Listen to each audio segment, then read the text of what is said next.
It's the night before Thanksgiving, 1971. A man in a business suit sits in the back of a passenger jet, quietly sipping a bourbon and soda. He's calm, he's polite, and he has just handed a flight attendant a note saying that he has a bomb. A few hours later, somewhere over the freezing forests of Washington, he opens the back door of the plane and jumps into the night. He takes $200,000 with him, and he is never seen again. He walked up to a flight attendant named Florence Schaffner and slipped her a folded note. She thought it was a pickup line. She put it in her pocket without reading it. He leaned over and told her she'd better look at it. The note said he had a bomb in his briefcase. He was calm. He ordered a bourbon and soda. He tipped $2. His ticket said D.B. Cooper, but that name was almost certainly not real. The FBI never matched it to anyone. No panic, no threats. A perfectly ordinary-looking man had just taken an entire passenger jet hostage. His demands were precise: $200,000 in unmarked, negotiable $20 bills, 4 parachutes, 2 primary, 2 reserve, and a refueled plane to fly him south to Mexico. The FBI scrambled. The airline agreed. The passengers had no idea what was happening. They landed in Seattle. The money was delivered.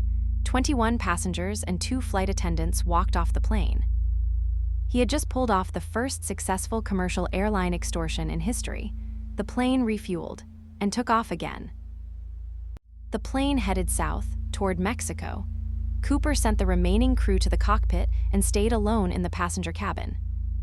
Somewhere over the Cascade Mountains, he lowered the rear staircase, a feature found only on the Boeing 727. At 8:11 p.m., in pitch darkness in freezing rain at 200 miles per hour, he jumped. He was wearing a business suit and loafers. The temperature at altitude was around -7 degrees Celsius. The crew didn't even feel the staircase lower. They didn't know he was gone until they landed in Reno. The FBI launched the biggest manhunt in aviation history. Thousands of agents, military helicopters, weeks of grid searches.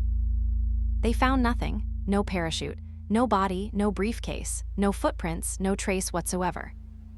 The problem was the drop zone, a 25-mile corridor of dense, rugged forest in the Pacific Northwest, searched in the dark. Over the following years, they would investigate over 1,000 suspects. Every single one was eventually cleared or ruled out. The case got a code name, NORJAK, for Northwest hijacking. The FBI's file still sits open today. 9 years passed, nothing. Then, in February 1980, a boy named Brian Ingram was digging on the bank of the Columbia River with his family. He pulled up 3 bundles of cash, rotted, crumbling, barely held together, but the serial numbers matched Cooper's ransom. $5,800 out of $200,000, that's all that has ever turned up.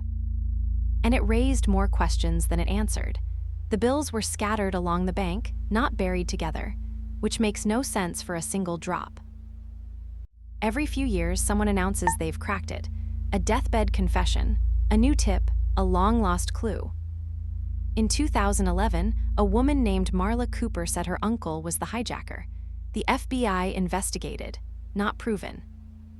A man named Richard McCoy pulled off an almost identical hijacking 4 months later. Some thought he was Cooper.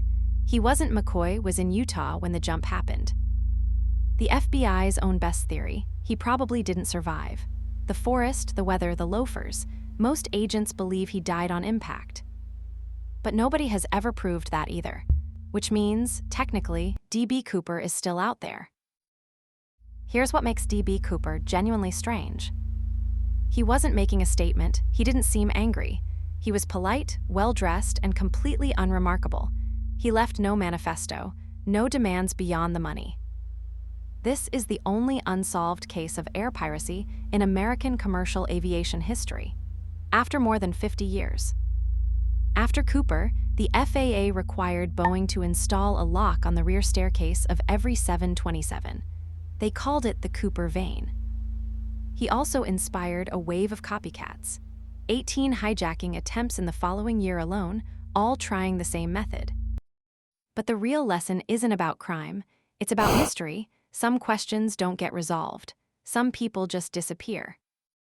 D.B. Cooper walked onto a plane as a nobody, stepped off into the dark with $200,000 and vanished forever. I'm Bobo.